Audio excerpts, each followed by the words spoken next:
नमस्कार and welcome to one world. मैं हूं शुभम नाउ।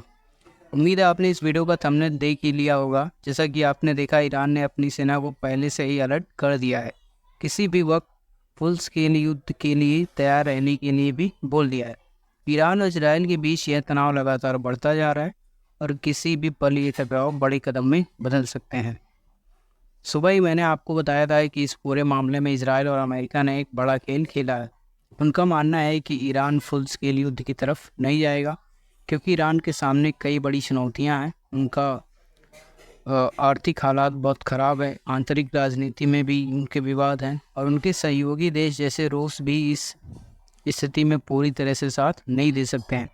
लेकिन अब जब ये रिपोर्ट आई है कि ईरान ने अपनी सेना को तैयार रहने का आदेश दे दिया है, तो लगता है कि हालात तेज़ी से बिगड़ रहे हैं। फिलहाल खबर यह है कि ईरान ने कहा है कि वो प्रोपोर्शनल रिटेलिएशन करेगा, यानी कि जैसे इजराइल ने उस पर हमला किया है वो भी उसी तरह जवाब देगा। ईरान ने हमेशा से कहा है कि वो ज़रूरी जवाबी कदम ज़रूर उठाएंगे और पीछे हटने का उनका कोई इरादा नहीं है। दूसरी ओर इजराइल का दावा है कि वे केवल अपनी सुरक्षा के लिए कदम उठा रहे हैं और उनका उद्देश्य सिर्फ जवाब देना है। अब इस मामले की सच्चाई क्या है, ये तो सिर्फ ईरान और इजराइल की सरकारें ही जानती हैं। दोनों देशों की मीडिया पर सरकारों का नियंत्रण है, इसलिए असल स्थिति का अंदाज़ा लगाना मुश्किल है। ईरान की लोकल मीडिया में कुछ बड़े धमाकों के वीडियो दिखाए गए हैं, जहां पे वहां नुकसान भी दिखाई दे रहा है, लेकिन बाद में और वीडियो सामने आए जिनमें दावा किया गया कि कुछ खास नुकसान नहीं हुआ है। असलियत क्या है ये वो ही बेहतर जानते होंगे। ईरान का कहना है कि वह अपना जवाब प्रोपोर्शनल तरीके से देगा, यानी इजराइल को वैसा ही नुकसान पहुंचाएगा जैसा उसे हुआ है। लेकिन अगर खुद ईरान पर ज़्यादा नुकसान नहीं हुआ है तो प्रोपोर्शनल जवाब का मतलब ही क्या रह जाता है? इसका जवाब अभी भी सवाल बना हुआ है।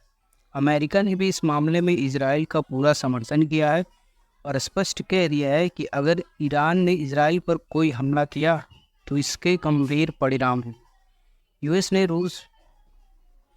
रूस को भी चेतावनी दे दी है कि वह ईरान की सरकार से दूर रहे। यूएस ने पहले ही ईरान पर कई तरह के प्रतिबंध लगाए हैं, जैसे रूस के मामले में देखा गया है। ये प्रतिबंधों का असर है शायद उतना प्रभावी नहीं रह गया।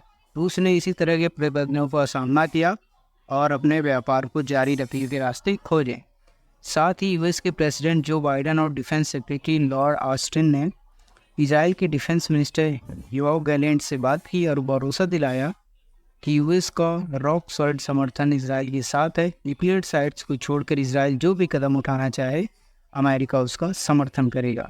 अब सवाल यह है कि इन सब के बीच सऊदी अरब और बाकी के खाड़ी देशों का क्या रुख रहेगा, ये देखना पड़ेगा।